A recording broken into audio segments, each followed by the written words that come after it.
Wesh la Famax, on se retrouve pour le débrief des matchs entre l'Algérie et le Nigeria, le Brésil et la Tunisie et le Paraguay et le Maroc. Victoire 2-1 de l'Algérie face au Nigeria, défaite 5-1 de la Tunisie face au Brésil et match nul 0 partout, 0-0 entre le Maroc et le Paraguay. Alors tout d'abord, merci encore une fois les mecs, à toutes les personnes qui étaient présentes sur le live. On a commenté les matchs ensemble. Merci à vous du fond du cœur. Et merci à ceux qui prendront 2 secondes pour liker cette vidéo pour le référencement, mettre un petit commentaire pour le référencement également et à vous abonner si ce n'est pas encore fait pour venir vivre, pourquoi pas les matchs avec nous en live ou si jamais pour les débriefs. Vous êtes les bienvenus, merci à vous.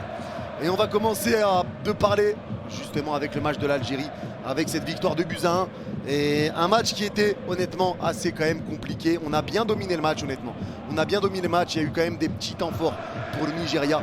Mais on a bien dominé le match. On encaisse une ouverture du score assez bizarre avec Aïssa Mandji qui laisse le ballon rebondir devant lui sur une frappe déviée et le ballon part dans son dos, ce qui laisse un joueur du Nigeria tout seul et qui n'a plus qu'à pousser le ballon au fond. On prend un but assez bizarre. D'ailleurs, Aïssa Mandji a été vraiment très moyen dans cette première mi-temps côté algérien. C'est pas le seul avec Zorgen qui a été vraiment pas bon du tout. Mais voilà, ça jouait bien.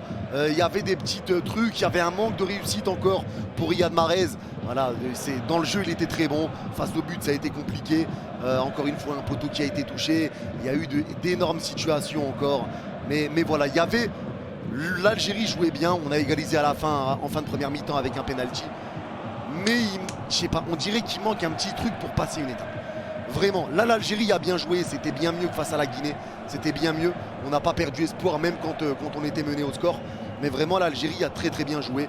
Encore une fois, Ben Sebaini a été très bon sur son côté gauche. Voilà, ça a été une deuxième mi-temps meilleure que la première, mais Ben Sebaini a été très bon sur son côté. Touba a fait un bon match. J'ai pu lui reprocher de temps en temps de monter un petit peu trop, ce qui laissait des espaces dans son dos. Et vu qu'Aïssa Mandji était totalement à côté de son match, ça nous mettait un peu en péril. Mais sinon, Touba a fait vraiment un bon match. Aïssa Mandji a été catastrophe pour moi. Zerba, je n'ai absolument pas confiance en lui. Il a reçu des frappes, il a essayé de les gober, ça revenait au point de pénalty, frappe, but. On a failli prendre un deuxième but, vraiment horrible à cause de lui. Donc aucune confiance en lui. Et Attal sur son côté droit, pareil, une deuxième mi-temps meilleure que la première. Mais Attal a fait vraiment un bon match et ça fait du bien de voir Attal titulaire. Pour moi, voilà, Attal c'est le joueur qui doit être titulaire.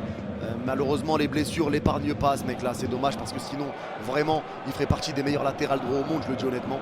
Mais voilà, je préfère vraiment Attal sur le côté droit. Après peut-être que Zedatka viendra le gêner par la suite. Mais pour moi Attal vraiment ça fait du bien. Ensuite le milieu de terrain Benasser avec Zerouki. Benasser a été exceptionnel. Vraiment, j'ai bien aimé le match de Zerouki aussi.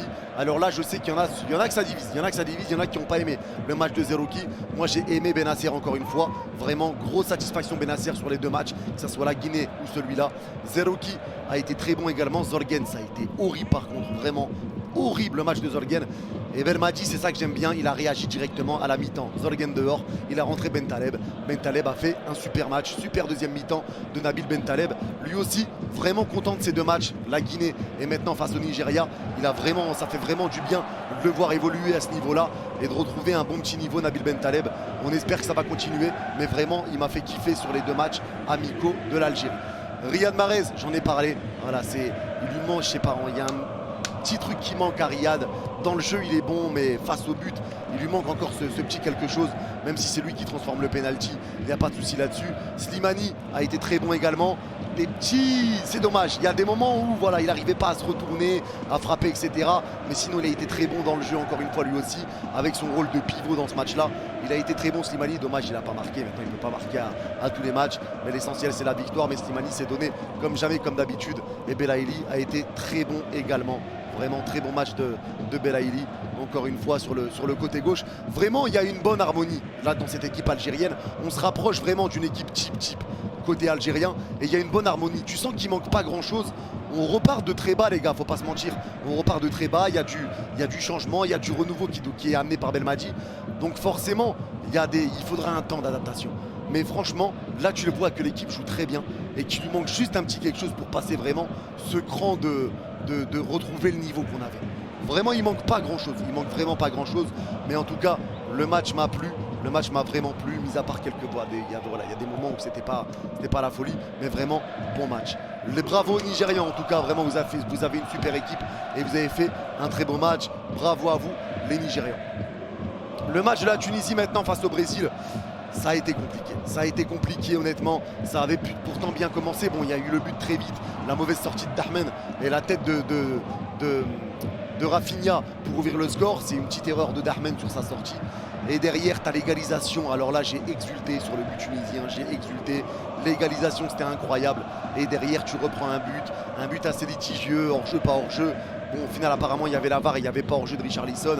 Et derrière, tu prends un penalty, tu prends un carton rouge sur Braun. Les esprits sont trop chauffés. Les esprits sont trop chauffés. Honnêtement, je pense que la Tunisie a perdu son match dans la tête. Ils ont perdu le match dans la tête. Ils ont vraiment pété les plombs. Ils ont pété les plombs. Le but de Richarlison, ça les a fait sortir juste après leur but. Ça, à mon avis, ça leur a mis une claque. Et derrière, tu prends le penalty sur une erreur débile, vraiment une faute débile, complètement débile. Tu retiens Casemiro, tu le tires sur un corner, tu tires Casemiro. Derrière, tu prends un rouge pour Braun qui veut vraiment faire mal à Neymar.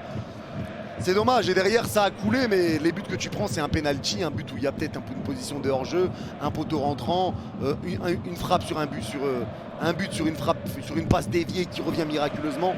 Voilà, ça aurait pu être mieux. Franchement, ça aurait pu être mieux côté tunisien. Dans tous les cas, on sera de tout cœur avec vous pendant la Coupe du Monde, les frères. Il n'y a pas à rougir, c'était le Brésil en face, c'est un amical, il n'y a pas mort d'homme. Vous avez pu vous jauger, prendre tirer un peu des leçons par rapport à ce match-là. Mais vraiment, les gars, pour les Tunisiens, faites attention, c'est dans la tête. C'est la tête, faites attention à ce problème-là. Parce que pour moi, le match, c'est vraiment joué dans la tête. Maintenant, du côté du Maroc face au Paraguay. Alors, déjà, l'arrivée de Regragui, très très bon coach. J'en ai pas parlé en vidéo. L'arrivée de Regragui, vraiment, c'est un très très très bon coach qui a fait de très très bonnes choses avec le Wydad et qui a fait partie des meilleurs coachs africains de l'année. Et il y avait cette question-là de se dire, est-ce que virer Vaïd maintenant est une bonne idée? Et de prendre Regragui maintenant, est-ce que c'est une bonne idée juste avant le mondial? Il a montré que oui, face au Chili, il a vraiment fait du bien. Encore une fois, Regragui est un bon coach, donc là-dessus, j'ai pas de doute sur lui. Le Maroc joue très bien. Et là, ce soir, face au Paraguay, Regragui a mis une belle équipe, les gars, on va pas se mentir. Il y a eu d'énormes occasions, c'était un match assez serré. Le problème, c'est que le Paraguay tapait trop. Voilà. Le Paraguay mettait beaucoup trop d'intensité, c'était des fautes, beaucoup de fautes. Beaucoup de fautes, beaucoup d'arrêts de jeu, etc. Ils sortaient un petit peu le Maroc de leur rythme. Le Maroc a eu d'énormes occasions. Bounou a fait un gros match également. Ziyech a tapé le poteau, comme on me l'a rappelé sur le live. Le but signalé hors jeu, etc. de Ryan Mahé sur la passe de Ziyech. Le Maroc joue bien. Le Maroc n'a pas à rougir. Le Paraguay reste quand même une très belle équipe. Ça reste une équipe, je l'avais dit en plus, c'est une équipe qui joue vraiment physique. C'est une équipe qui a fait nul contre la Corée du Sud, qui n'est pas n'importe qui. Une équipe qui a battu le Mexique. C'est une équipe qui a perdu 1-0 contre l'Uruguay, etc. Mais le Paraguay est une belle équipe. Le Paraguay est une belle nation. C'est une belle nation. Mais le Maroc a montré de belles choses. Ils ont bien joué. Ils auraient pu remporter ce match, les Marocains.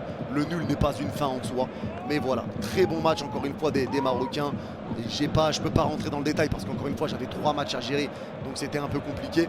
Mais bon match des Marocains. Pareil, on sera de tout cœur avec vous, les frères, pendant la Coupe du Monde. Vraiment, je vous souhaite une belle Coupe du Monde. Et que ce soit pour les Tunisiens, pour les Marocains, franchement, n'ayez peur de personne.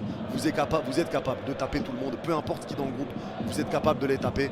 Il suffira juste d'être concentré, d'avoir un peu de réussite parce que ça fait partie du football. Et de laisser parler le talent. Parce que vraiment, c'est un peu sous-estimé. Le Maroc, c'est une très très belle nation et j'ai hâte de la voir. J'ai hâte de la voir à la Coupe du Monde. En tout cas, voilà. Le nul n'est pas une fin en soi. C'est un match où ça s'est joué surtout sur l'impact physique. Il y a eu beaucoup d'arrêts de jeu, etc. Ça a vraiment sorti un peu les Marocains. Ça a enlevé le rythme un peu des Marocains. Il y a eu des grosses actions ratées aussi. Les frappes, je pense à la frappe d'Harit au point de pénalty, etc. Il y a eu quand même des gros ratés. Mais il y a eu aussi des belles parades de Bounou.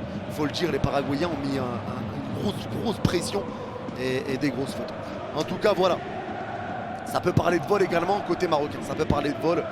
Je rentre pas là-dedans, mais ça en a parlé sur le live. Donc voilà.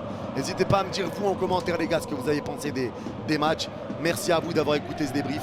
N'oubliez pas le like et le petit commentaire pour le soutien pour cette vidéo.